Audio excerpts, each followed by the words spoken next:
right, everyone, welcome to year 6 of MIT's Fall Kick-off. We're going to be talking today with Stelios Papadopoulos and meeting some of our team. It's going to be a fantastic evening. We're so glad you're here. I'm Josh Murdoch, the co-president of the group, along here with many other members of our team. The mission of MBG is to increase the pace of biotech's innovation by building strong symbiotic relationships between industry and business in the local biotech scene. We do that by allowing people to explore, learn, connect, and access biotech resources through what we provide for our group. Our agenda for the evening is going to include a brief introduction to our group for about 10 minutes. Then we're going to be having a very interesting fireside chat with Stelios Papadopoulos, the chairman of the Board of Biogen, and then a networking session to wrap up the evening where you'll be able to talk more to us about our involvement in the group, how you can potentially get involved, and ways in which we can also make the biotech community here at MBG and at MIT more productive.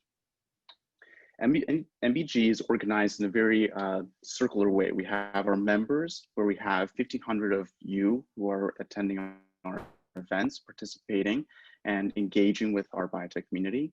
And then we have our core leadership, which is constituted of our executive board, our initiative co-directors and senior associates, as well as our associates, who are really the core of what we do here in event planning. 40 of us in the leadership are divided into 3 initiatives, which are the undergraduate engagement, the entrepreneurship initiative, and the industry initiative, which you'll hear about in a little bit. Our group is composed of graduate and undergraduate students, Sloan MBA and postdocs, all of them, that allow us to glean a great deal of biotech experience from all departments related to biotech. Our executive board and directors for this next year is composed of students from across MIT, from biology and HST, biology, BCS, and CISB, as well as from a variety of other departments. You'll see these here indicated, the faces that you'll also see with some backgrounds for MBG in the future networking sessions. Many of us also in MBG. Our senior associates. Oh, sorry. Many of us also in MBG will have Go ahead, Lena. It's been lagging a little bit. Yeah. Many of in MBG will have our names here as MBG at the start. And then after this session, you'll have a chance to network with the people within MBG to ask any questions that you guys have. So Josh briefly introduced some of our executive team and director team. So the executives manage high-level vision for the group and have worked their way up within the group. The directors have also worked their way up within the group and direct teams of senior associates as well as associates, which is what we're recruiting now for new membership. And so we have several senior associates across different departments who run things ranging from alumni relations, working with the many alumni who've come out of MBG and who are eager to come back to MIT and teach the students all they've learned about biotech, as well as standing events like we'll tell you about in a few slides, like the industry seminar series or larger scale events that we do in collaboration with the Harvard Biotech Club as well. Next slide.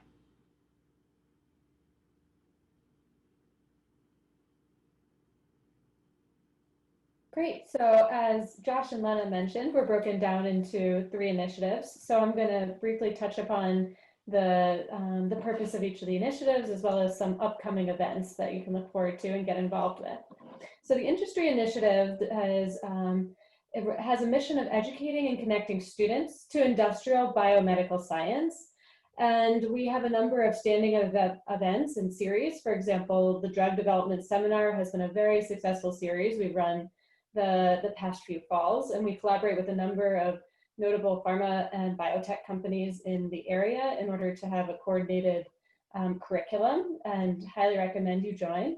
The alumni mentorship program was we ran it for the first time last spring and into sort of the era of COVID, and so now we're prepared to launch phase 2 in the fully remote mode, and it had a really good response. So highly recommend. We also have a number of different types of special events. So we have career networking nights each semester, as well as during normal times, we would have site visits and workshops and that type of thing as well. Next slide, please. Okay, and so the Entrepreneurship Initiative has a mission of exploring the biotech company formation landscape, including scientific founding, as well as venture creation and funding. And so we have a number of one-off events that can range from small events such as, intimate dinners that are in person during normal times, smaller, virtual events now, of course, to larger ones. For example, we have two.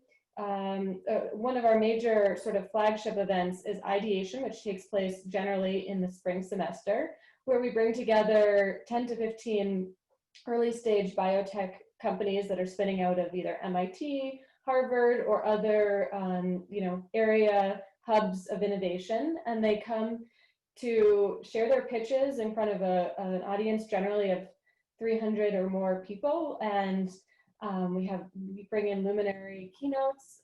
We've had Vicky Sato speak in the past, and Bob Langer.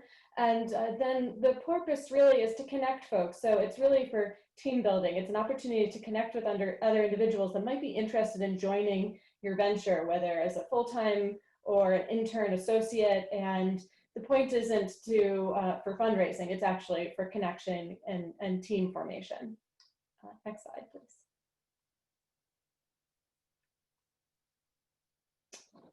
Oh, and one thing that I will mention is that we collaborate heavily. So the Ideation is an initiative that's undertaken in collaboration with the Harvard Biotech Club, with whom we work closely. And we would love to, I know that there are a number of you in the audience here today that are representatives from other biotech clubs at other universities, and we would absolutely love to collaborate. So please do reach out to us.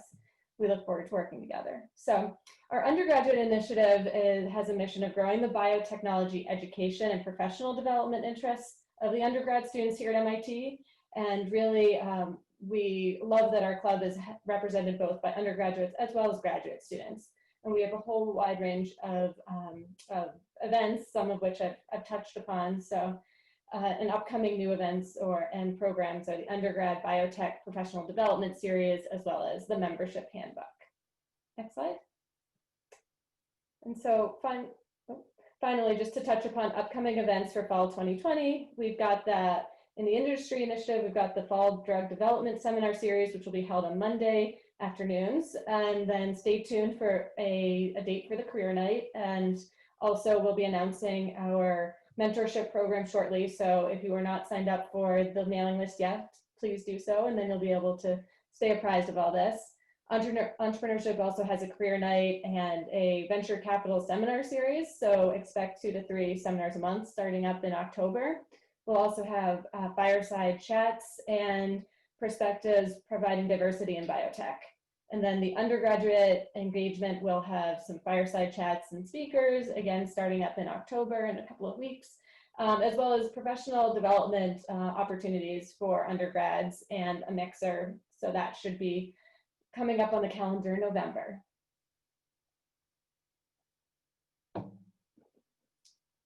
Great. So there are a lot of different ways to get involved. At one level, you can join our mailing list, so you can come to the various events that we throw that are designed for the community and meant to reflect the desire of MIT students and beyond to connect with the biotech community and discuss topics of interest. You can also apply to join as an associate. So that's what we're recruiting right now. We have a very strong returning team of senior associates and directors and execs who are ready to go and have many things planned that you can jump in on and get exposure to the biotech industry and connections to the biotech industry. So the applications are now open for associates, and you can work your way up through the group from there and get more involved in planning events. But associates get introduced to how we do our event planning and jump right into many events and meeting people within biotech. Next slide. So we are recruiting associates across industry, entrepreneurship, and undergraduate engagement.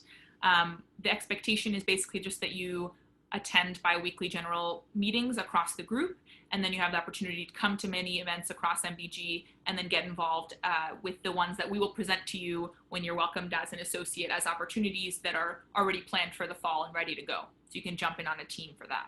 Next slide.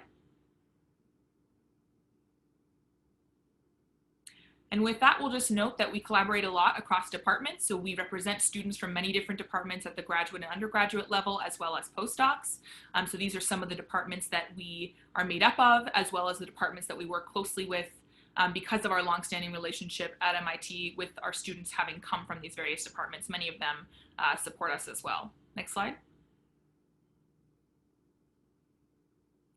This is also a sampling of the companies that we've worked with over the last few years and some of the companies that support us. And we're going forward in the coming year also with a launch of a biotech career fair at MIT. And so these are the types of companies that you might be able to interact with at this sort of fair. It's going to be a big endeavor, and we're excited to get started for it for next spring.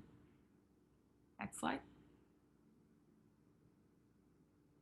All right, and with that, the application opens today. The link is here, and people from our team will also send the link over the chat as well as over the mailing list for MBG. Next slide. All right, and with that, we're going to get to the main content for tonight. We are very excited to have Dr. Stelios Papadopoulos here tonight for a fireside chat to discuss the evolution of biotech in a pandemic. So a prominent biotech writer, Luke Timmerman, once called Stelios one of the Oprahs of Biotech, known only by their first names. I think this was a very apt description. He's credited with blazing the trail on Wall Street for biotech. He's currently the chair of Biogen and Exelixis and Regulus Therapeutics, and co-founded Exelixis and Anadys Pharmaceuticals, spending many years in biopharma investment banking, notably also as the chairman of PaineWebber Development and vice chairman of Cowen & Co. In the not-for-profit sector, Dr. Papadopoulos is a member of the Board of Visitors of Duke Medicine, a member of the Global Advisory Board of the Duke Institute for Health Innovation, and co-founder and chair of Foundation Santé, a foundation providing research support to biomedical scientists in Greece and Cyprus. So I'm going to moderate a discussion here from the exec director and senior associate team at MBG. So we're going to start off with some questions from our team about the industry as a whole as it relates to the COVID-19 pandemic. And then we're going to open up for questions from the audience. So you can go to slido.com with the event code that's shown below, MBG 2020, to submit your questions and upvote various other questions. And then at the end, we'll have a discussion about those questions. So with that, we're going to start off. And to start, Stelios, could you tell us a bit more about your path into biotech and how you've seen the industry change from when you started out into where it is now? Well, first of all, thank you for having me. All of you should know, Len and I have done this once before at Harvard when she was there, so we got a lot of practice doing it, so it'll be smooth and uneventful. So I started very much, well, first of all, very quickly, I was born and raised in Greece. Decided to emigrate to the US because I wanted to study physics and become a great physicist. So I did come and I did undergraduate and graduate work here. And while I was, working toward my PhD, I decided to shift a bit away from conventional physics toward biology. And my actual thesis work was on structural biology. Literally, the week I defended my PhD from New York University, jointly physics department and the medical school, it was the IPO for Genentech. And what struck me was the excitement in the lab among all the scientists. And as many of you are academics, you understand that the typical research scientist doesn't think much of anything else but their own work. So the fact that there were, I remember vividly, I can see in my eyes forever the scene. I walked into the tissue culture lab and there were a bunch of guys around a bulletin board talking in an animated fashion about something which was pinned on the board. And that something was a little clip from the newspaper about the IPO of Genentech. And it just sort of gave me the idea that maybe this was something that was extraordinary, and wouldn't it be a good idea if I became involved with this rather than just staying in a conventional wet lab biology or computer work that I was doing, electron microscopy and all of that. And that was the genesis of it. And I thought about it some more, and then there was another light bulb a couple of months later that was, okay, I know enough science to understand what this industry is all about, and what I don't know I can read. And perhaps I'm clever enough to understand business, but how do I convince people I understand business? And I concluded that was the second light bulb. To do that, I should go to business school and get an MBA. So I stayed on at NYU Medical Center in the cell biology department by day, and at night I went to NYU Business School. It wasn't called Stern then, but it's now Stern, and got an MBA. Worked on understanding the biotech industry that was emerging. I had collected probably every piece of writing on the biotech companies around, which were literally a handful at the time. And I authored a manual, a guide of how to invest in biotech, which I used as my MBA thesis. And with, loose papers in tow, and just walk around trying to meet people and network and convince somebody to hire me. And it took a while, but finally in '85, I was in the first wave of people from academia with science backgrounds to go to Wall Street and act as biotech analysts, to do exactly that, interpret science to the business people and business to the scientists. So the huge difference between now and then is that our role as analysts in those days was essentially to educate on the scientific fundamentals of the nascent industry. That was it. I remember having several meetings a day, one after the other, where I would go and explain what is a protein, what is a nucleic acid, what is recombinant DNA, how to make a protein in large amounts, why would recombinant proteins be important in medicine. And it was all, as I said, educational, and it was just another variation of my prior life as a teacher. Of course, over the years, the industry has changed. I'll come to that in a moment. But just to quickly conclude the path, I was hired by a Wall Street firm, jumped to another, and then within a couple of years, I switched from being an analyst to being an investment banker, a bit by serendipity. Did that for a couple of decades, have done more IPOs than most, tons of M&A of all sorts of types, invented, developed, improved a variety of intricate financing structures, mostly in the early 90s when the term creative financing was a big buzzword in biotech. And along the way, at a time when regulatorily, as an investment banker working for a Wall Street firm, you could actually be allowed to engage in principal activities, something which is pretty difficult now. The regulations are a lot tighter. I co-founded a number of companies. And again, the way I got into that was common sense. I found myself in the late 80s going out there to advise people how to run their businesses. The people I was advising were older than me, measurably more experienced than me. And I thought it was intellectually dishonest for someone who had done nothing other than read and write and speak to go tell people how to run their business. So I said, if I'm to be a good banker, I should test myself exactly the same way all these executives are testing themselves. And the test was to come up with interesting ideas for startups, in a way, see the future before it comes, and then risk my own capital and my own reputation in those startups. So I started one at a time, engaged in that. The first company I meaningfully co-founded is actually still around.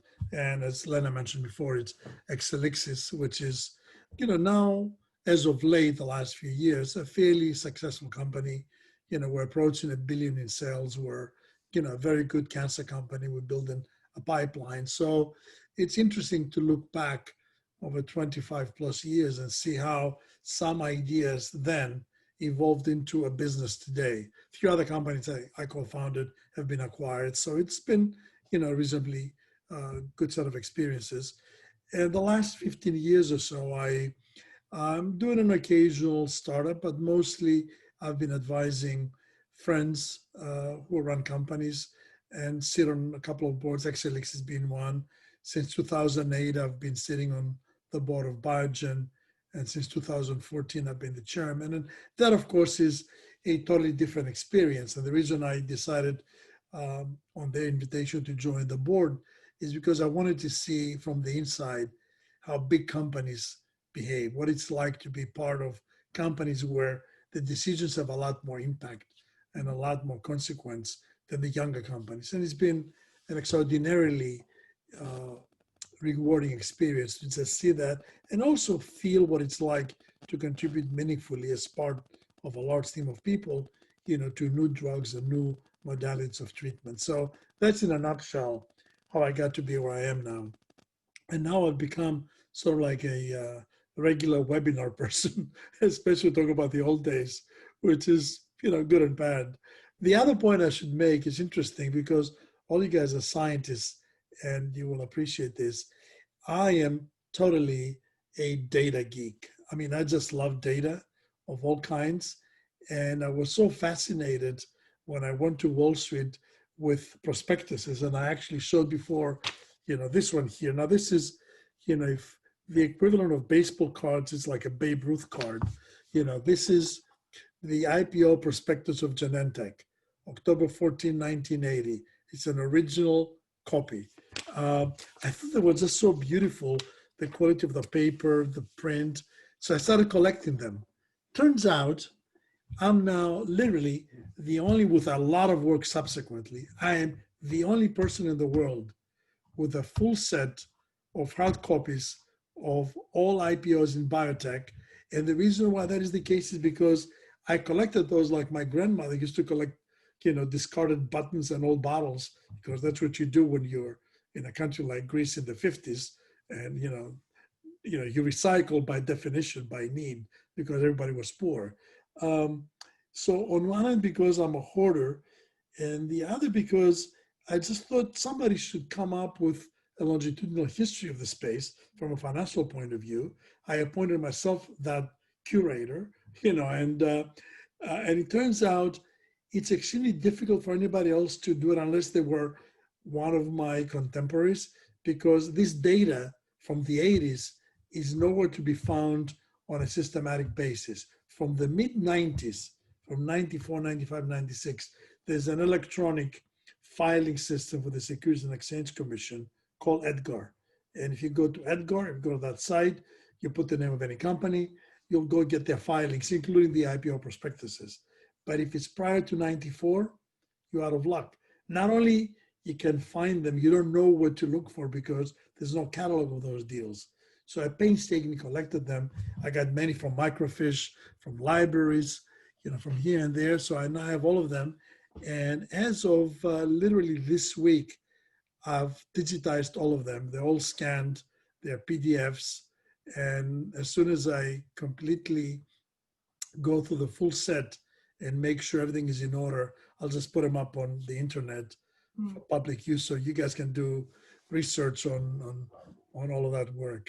So interestingly enough, a lot of the younger people in the industry, since I provide IPO data to many Wall Street analysts, because nobody has the 80s data, they think of me as the IPO guy and don't realize that I've done a few other things, along the way. So a very long-winded intro, but ready for the first question.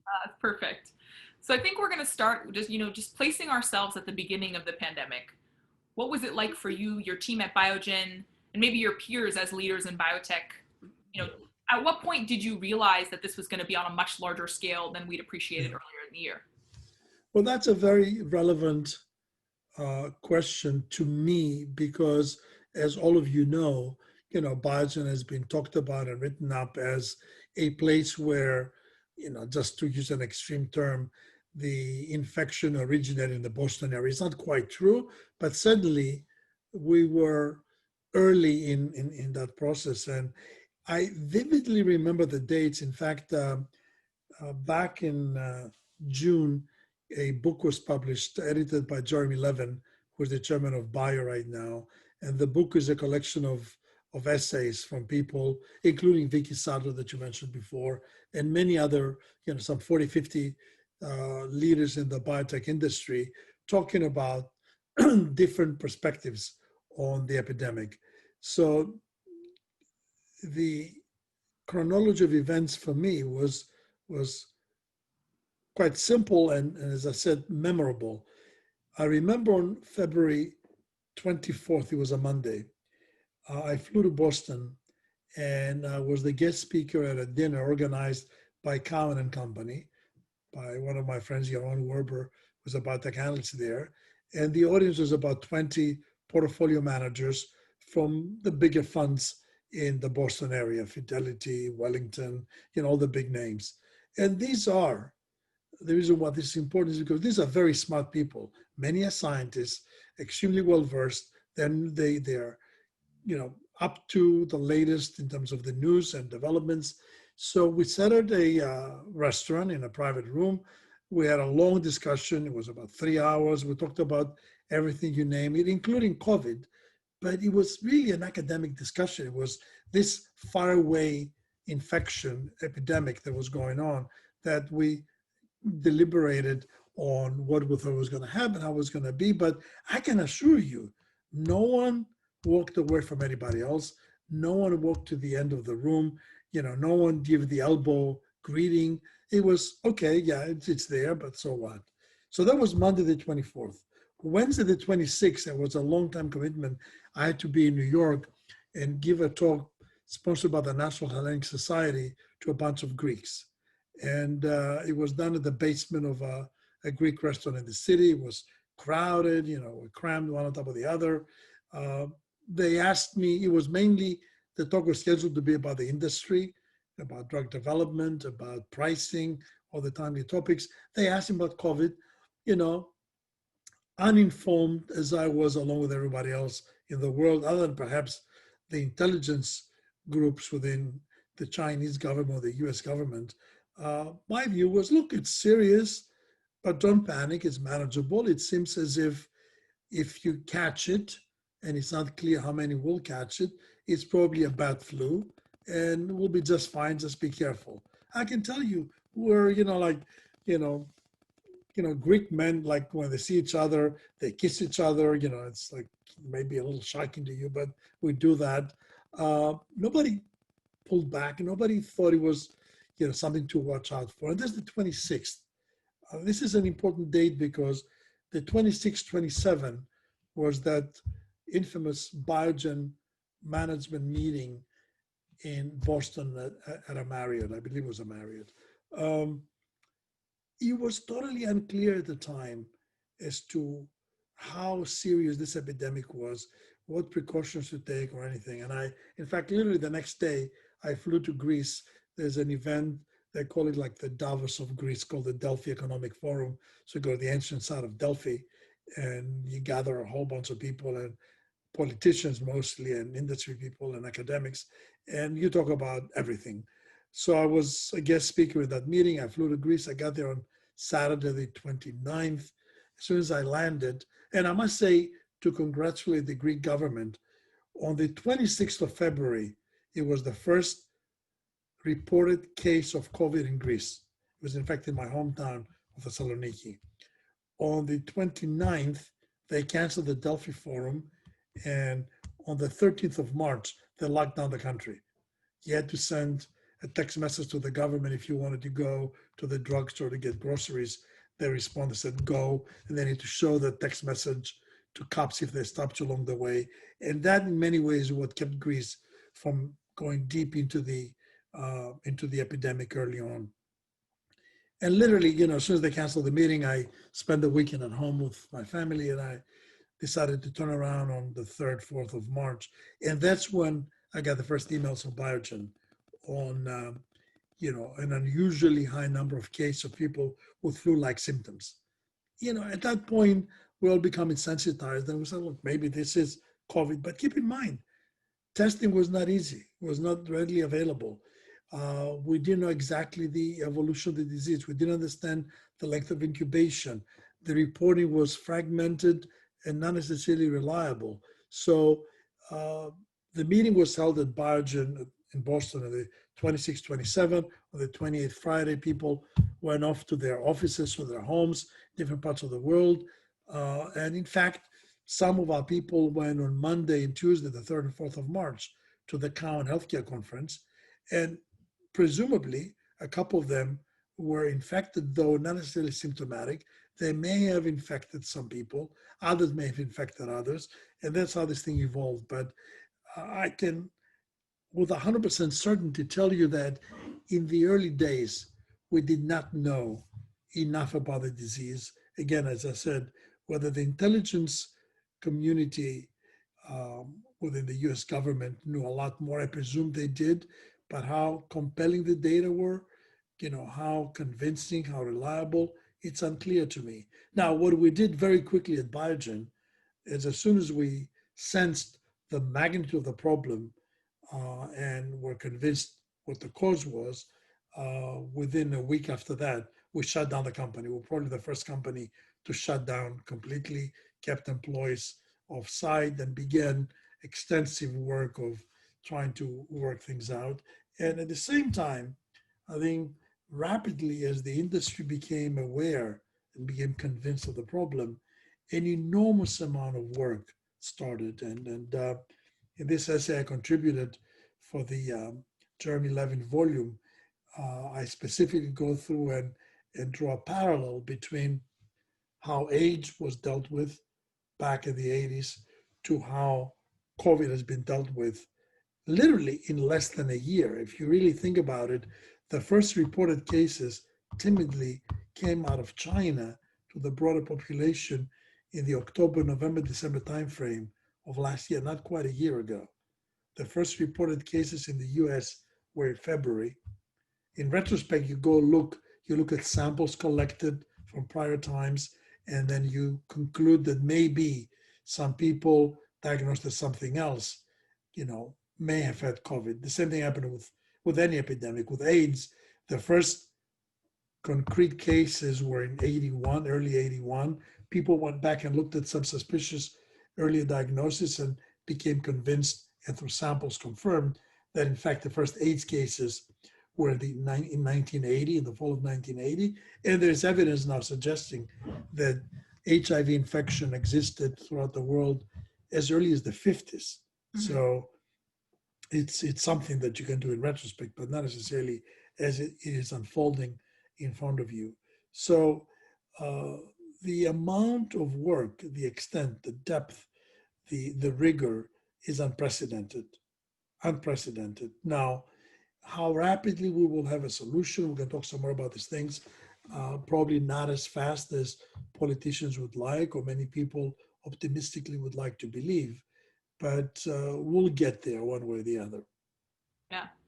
So obviously many industries have been heavily affected by the pandemic, some devastated, some experiencing rapid growth. And so just to contextualize biotech more broadly, I'm going to break it down into a few different areas that I'd love for you to comment on. But I think, can we start with, COVID-19 isn't the only disease. And so obviously biotech is built around improving health across the board. So how did you see the pandemic affecting the trials ongoing and the pipelines that people had at the start of this?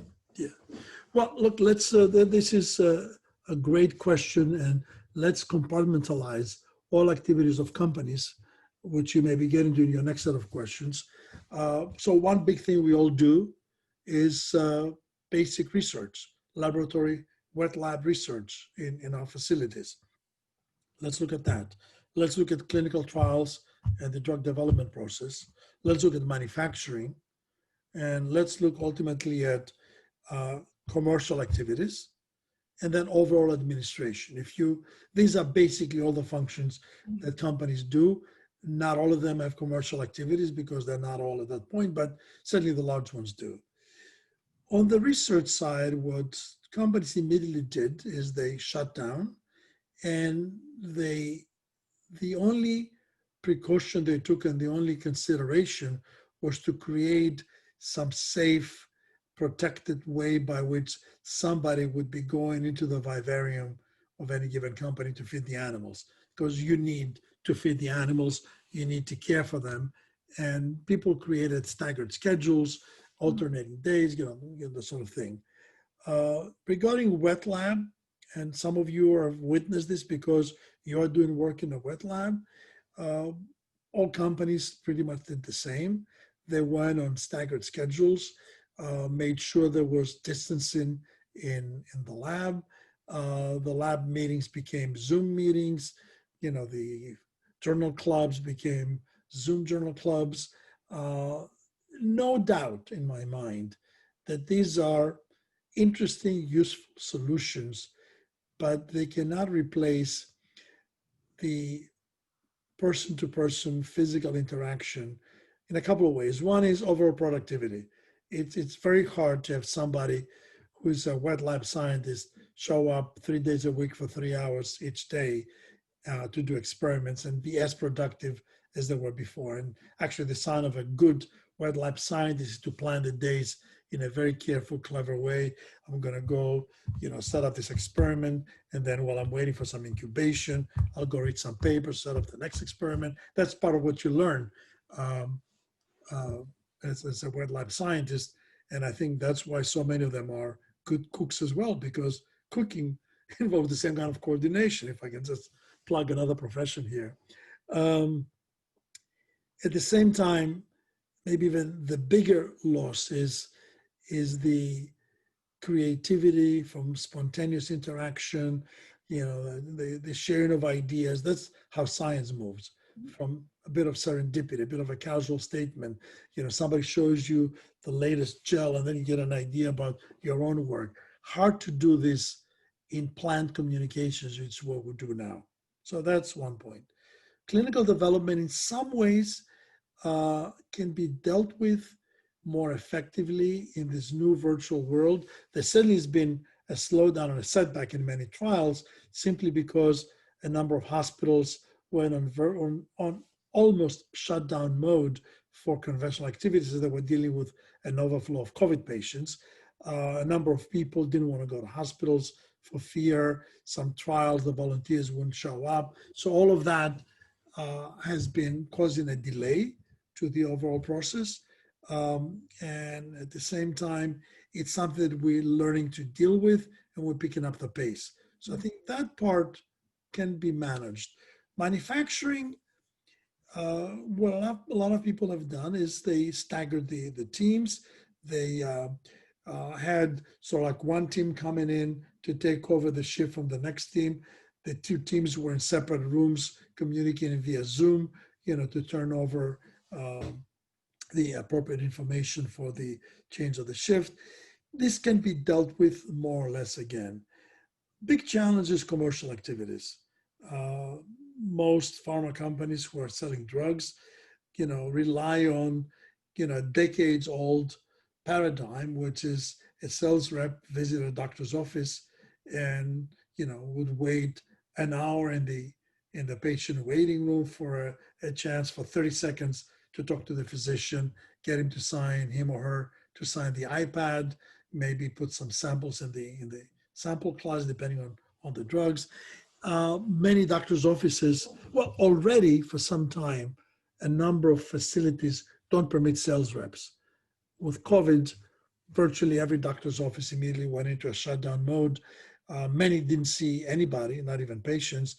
And some who saw patients did not want any outside vendors of any kind coming in for fear of contamination.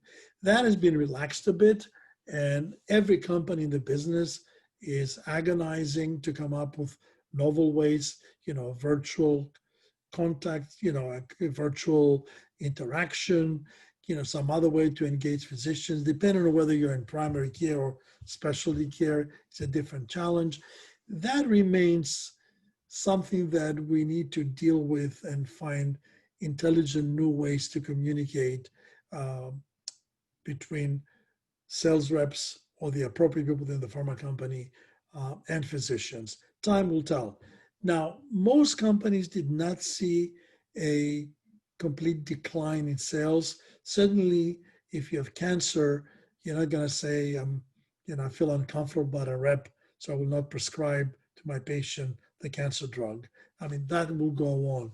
Some of the more elective type of procedures and do I go and get a knee replacement surgery, or do I wait 6 months for things to get better and then go for knee surgery and appropriate drugs that go with it and many other procedures? So that's an issue. And on the overall administration side, the running of the businesses, some companies are physically more present than others, but that's also a problem because in my old-fashioned mind, it's hard to run a business all on Zoom. you need people around the table to deal with an issue. It may be that it betrays age. I always find it difficult to understand why young people communicate via text, whereas if they just picked up the phone in a lot less time, they can deal with the issues and get it done, as opposed to sending 25 texts back and forth with little acronyms I don't even understand. So I know what OMG is, so not that bad. So anyway, so I think it's been a challenge. We've adapted as well as we could, as have other sectors, by the way, but it's not as if we can perform at the same level simply on a virtual basis. Yeah. Have you noticed at a high level across the industry a shift in the prioritization of pipelines and kind of where the funding, where there's interest in funding as it relates to starting new biotechs or the survival of kind of early stage biotechs that obviously, several months off can play a pretty big difference? Not really. What I've seen, what all of us have seen, is a number of companies that may have had some interesting compound that might be of some potential value in COVID may go out there and do a trial or two, maybe an antiviral or a cytokine storm inhibitor, some steroids, or even big companies have done it, not just small companies, complement inhibitors, you name them. So there's that part. And there is a renewed interest for novel ideas and funding for antibiotics, which has been a significant problem area, for a long time for the industry.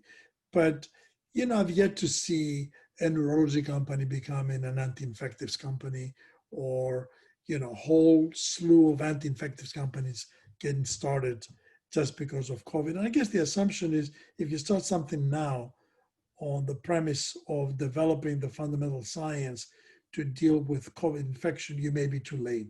There may be a vaccine, in a week or a month or a year, and then, why bother? That is probably a flawed way of thinking, because I'll just jump to another point as a headline. I think we're going to be with this condition for a number of years. And I think as soon as we manage, the immediate problems, we will have to deal with the many, many patients who have survived, who are showing a variety of sequelae of the disease. And there are a lot of problems. There's cardiovascular problems, there's pain, there is neurological problems that many of these patients have. Obviously, respiratory problems that linger on, for months and months. So that will become an interesting area of science going forward. Yeah, that's a perfect segue. I think my next question was around outlook for the next while and biotech's response to the pandemic. So based on what you've seen so far as an industry as a whole in terms of vaccine development and therapeutic development, what do you think about timelines for when people will be able to? Well, the timelines are best understood if I quickly share with you some of the relevant dates for AIDS. And there are a lot of reasons why the AIDS response was different. I would highlight one point, which is among the many differences, today we have a biopharma industry which is far more robust financially and scientifically. And it's, I think, popular with people who take the mission a lot more to heart than we did in the early 80s when we were just getting going. There were hardly any of us in the early 80s that were in the industry. I was not, I was an academic at that point. But now it's a sense of duty we all share. And we immediately said, well, what can we all do? And everybody's doing what they can to contribute. The dates. As I mentioned before, the first documented cases of AIDS epidemic, HIV infection, were 1980-81. It took until 1985 for the first diagnostic to become available. 5 years, 1985. And the first diagnostic was an ELISA-based assay, which was designed to test the blood supply. And by virtue of the purpose of the test, it was extremely sensitive, which meant it gave a lot of false positives. But if you have false positives in terms of blood units, you just throw them out. no grade loss. You don't want any false negatives because you don't want to take, an infected unit and give it to a patient.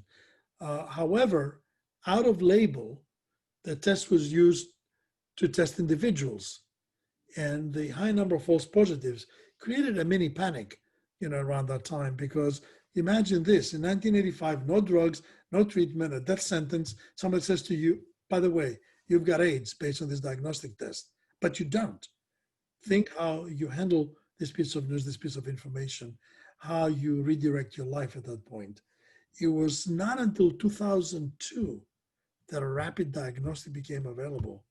In 2012, that an at-home rapid diagnostic became available.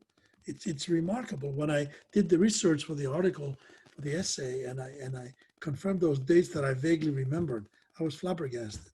And it was 1987 when the first drug for AIDS became available, which was AZT.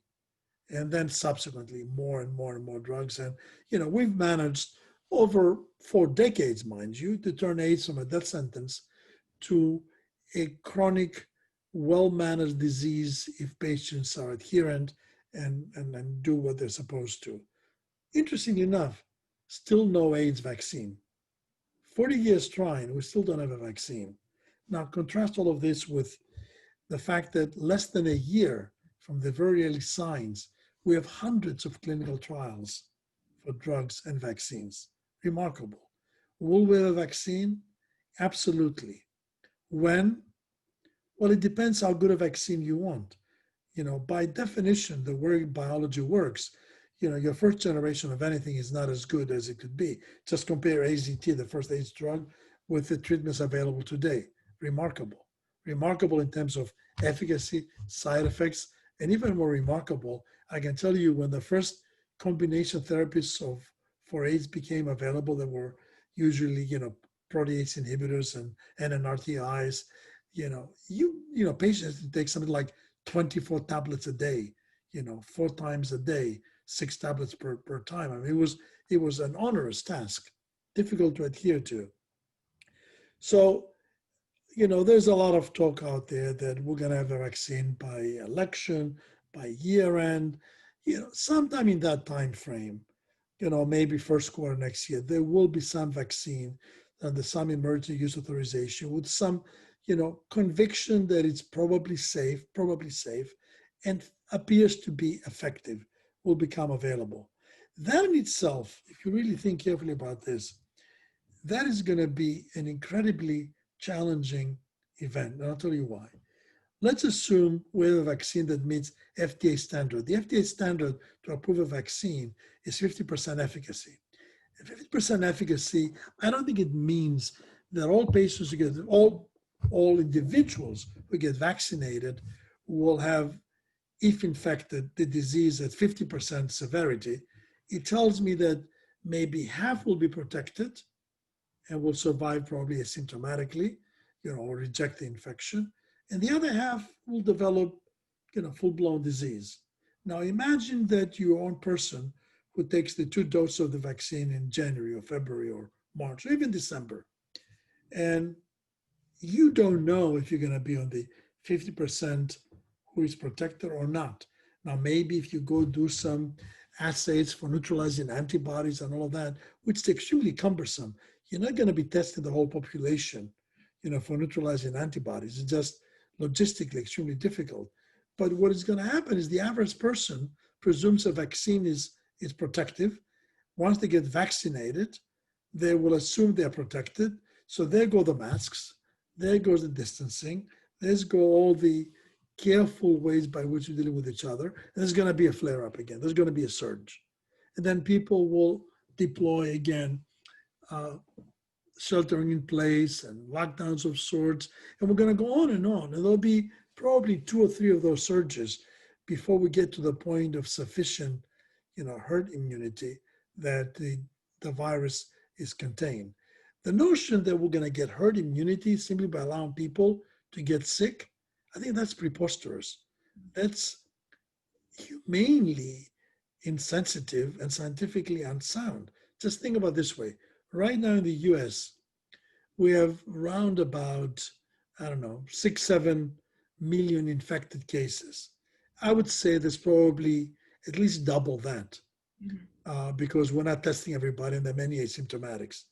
We've had close to 200,000 deaths. Now imagine, let's assume, there are, 15 million infected people, 200,000 deaths. By the time we get to a point to get herd immunity, realistically, you need 60, 70, 80% or more of the population to be infected and immune.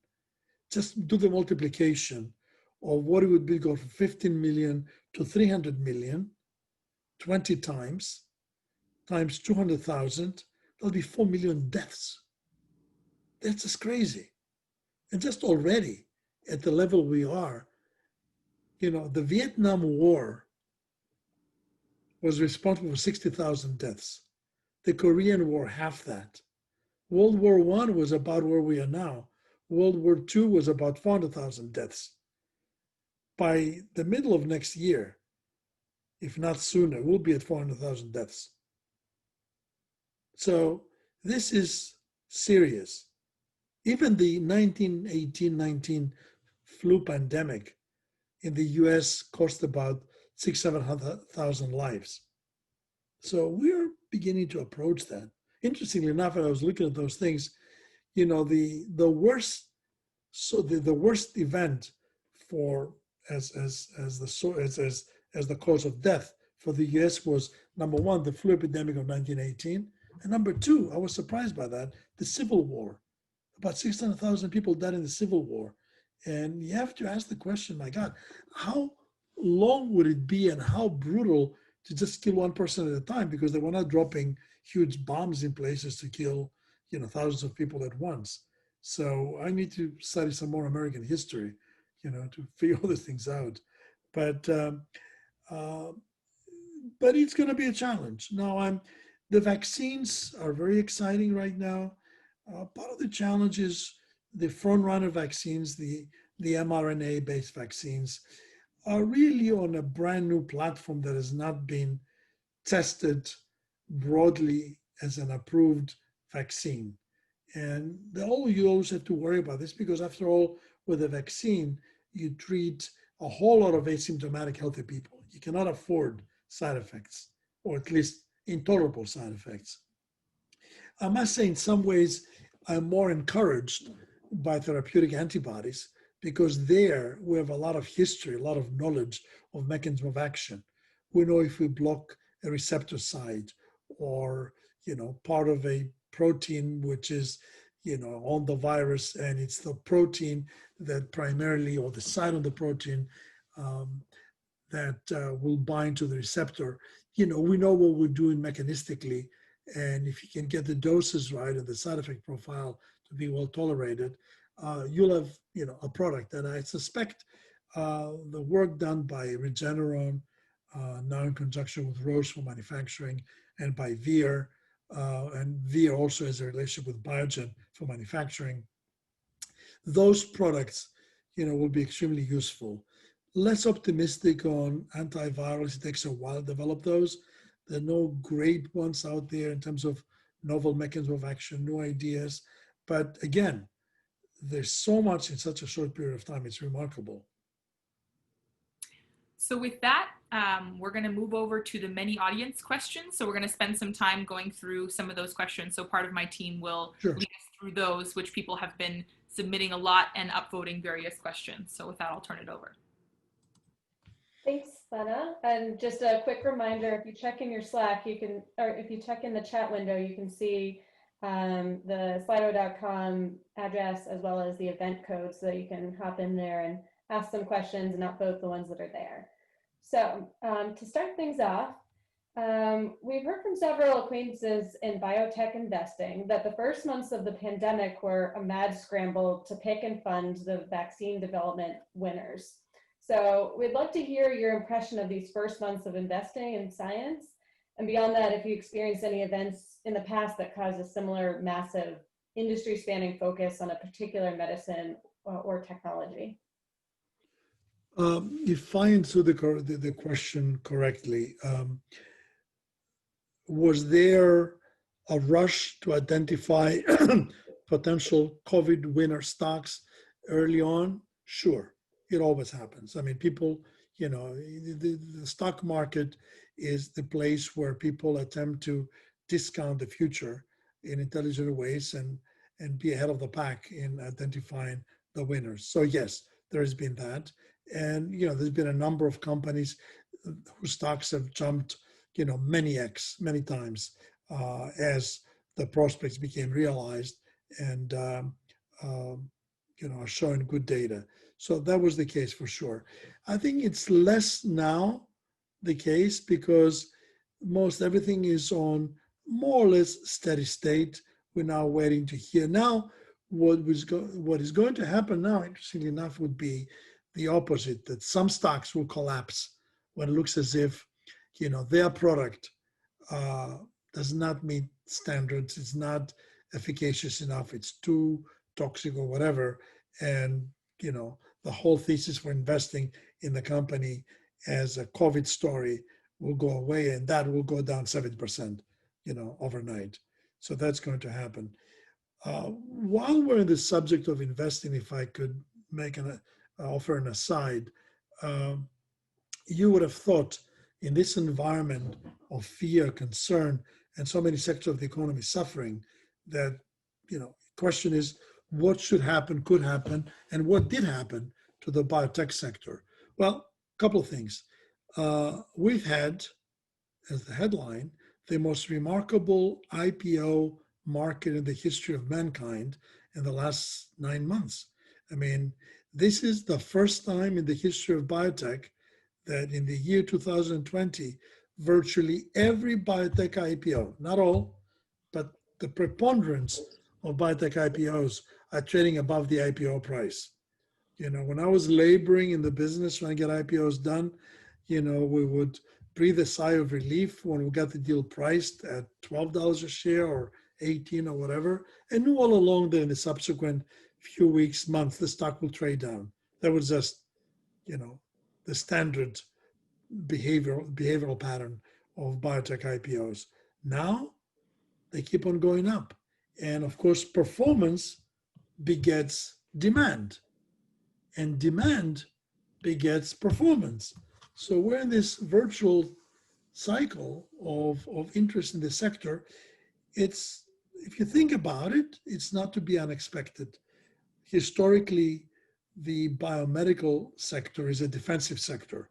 When the economy goes down, cyclical stocks, airline stocks, consumer product stocks, leisure entertainment, these things are things you spend money on when things go well in the economy.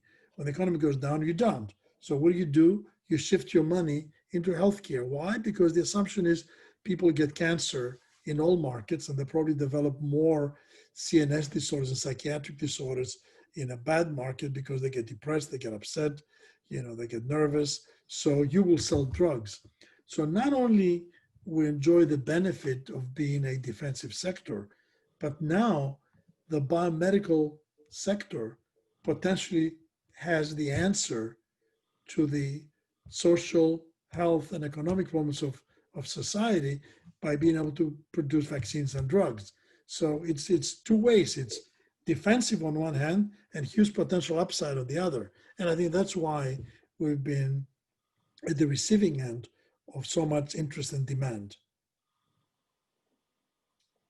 Thank you. Well, so just to piggyback on what you shared there about kind of this incredible activity, this historic activity in the biotech IPO market, a number of folks are interested in learning if there are any recent biotech IPOs that you're particularly excited about, or others that you're watching that you think will happen imminently.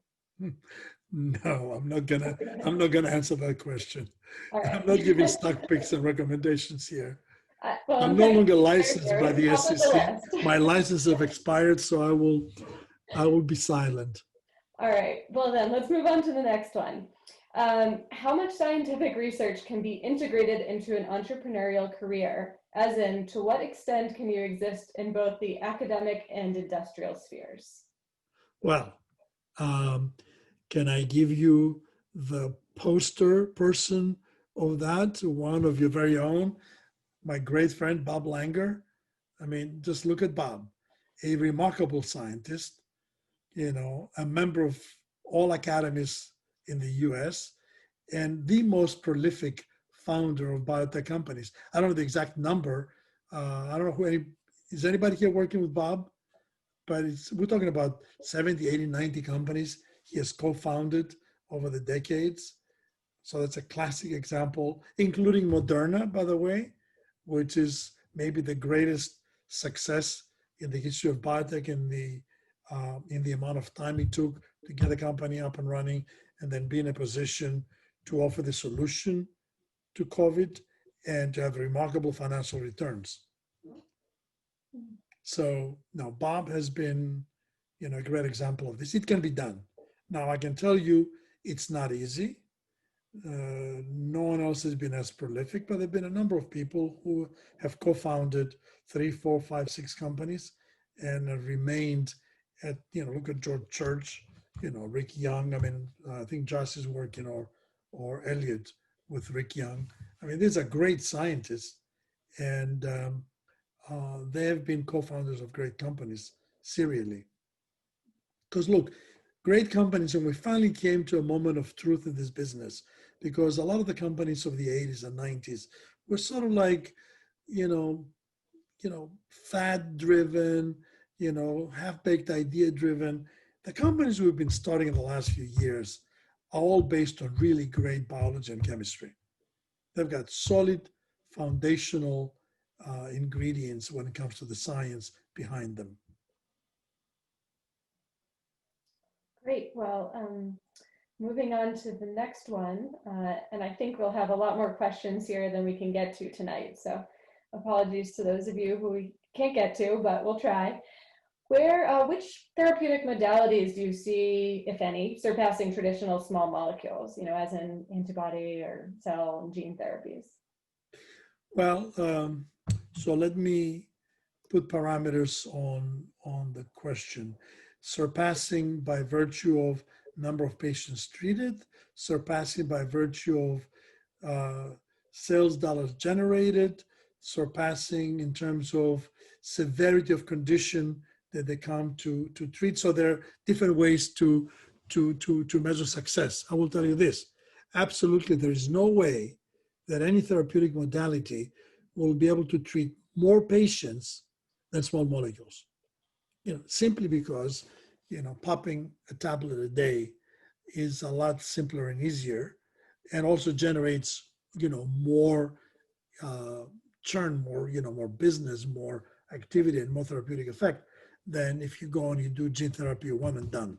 So now, in terms of severe conditions, if there are some very serious genetic monogenic disorders, nothing will come close to gene therapy done the right way, as we understand it more and more. So I think there's a place for that. I think this question is a very good question in the sense that it allows us to think that in order to be effective as drug developers, as drug makers, we need to customize modality to conditions. If it's hypertension, it's probably nicely done, with a beta blocker or an ACE inhibitor, or even, something more sophisticated at some point, which will be, even maybe a sub-Q injection once a quarter. But I'm hard pressed to believe that there'll be a sub-Q injection once a day to deal with hypertension, which is generally managed reasonably well with a variety of classes of drugs. So we choose the condition, the severity, the biology behind it, and then we customize the treatment modality. And I would point out gene therapy, of course, is extremely important. Antisense oligonucleotides, extremely important. Cellular therapies, extremely important. Proteins, antibodies, small molecules, all over the place.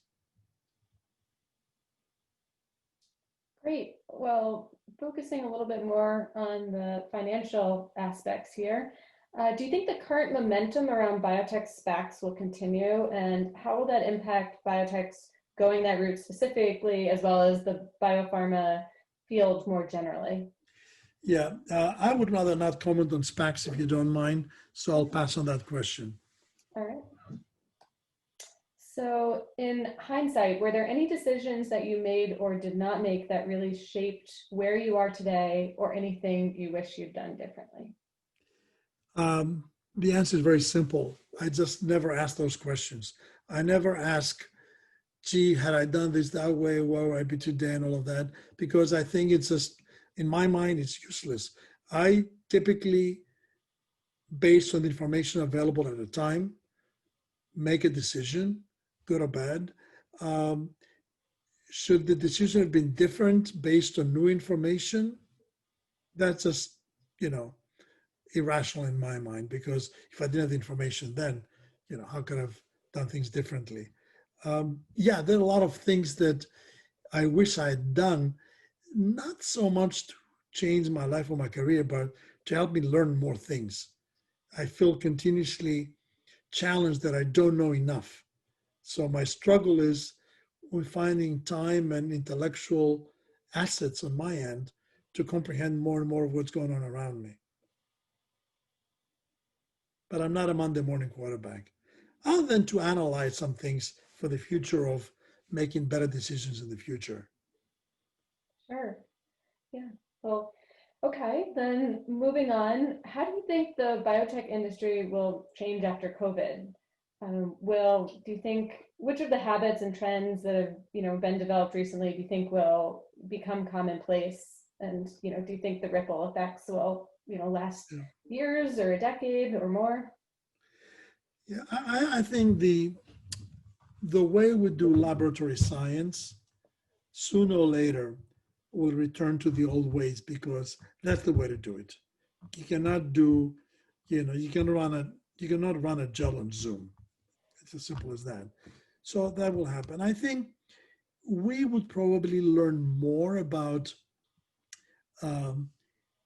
clinical development activities, which are less hands-on and more planned from afar, AI-driven trials, recruiting of patients in different ways, incorporating real-world evidence in a variety of clinical studies. So there's going to be some effect there. I think probably manufacturing will go back to the way it was. It's running big factories. The place where we're going to see a significant and lasting difference will probably be on the commercial side, how we interact with doctors. And as we all struggle to find effective ways to communicate, and as doctors themselves become older, somebody who is a 75-year-old physician today would probably never become, very reliant on text communications and, all sorts of virtual things. But, a newly appointed member of a faculty staff or physician, a practice, who is in their 20s or 30s, they will interact with the world very differently. They're children of the electronics generation. And as they become a greater proportion of the medical establishment, the communication paradigm will shift to a more virtual one. And that's a matter of big debate, within the industry. So focusing a little bit more on some advice that you could offer us as, we develop in our careers, you mentioned that seeing the Genentech IPO was highly influential for you. If you were in grad school now, what would you be reading or doing to capture similar macro trends? Well, it's about the only macro trends that are worth discussing right now is, what are the new areas of science that are likely to become the basis for important drugs going forward? And the next question, which is even more important, is what will be the commercial environment with regards to drugs, drug pricing? How much regulation would there be? How much government involvement? Is the whole healthcare sector in the US moving toward, single payer, nationalized care? Because those will shape the industry significantly. Europe is a very different paradigm. And I can tell you back 40 years ago, when I was getting started, we had a rule of thumb. And the rule of thumb was you're going to get a third of your sales from the US, a third from Europe, and a third from the rest of the world. But over the years, as European countries became all more tightly run on a national healthcare system basis and start negotiating prices differently, it's now to the point that the US accounts for maybe 60% of global sales and more of the profitability. And then Europe and the rest of the world, maybe 40%. So this industry has become now very heavily weighted on the US environment. So any changes in the US will have significant impact. And then there's a domino effect.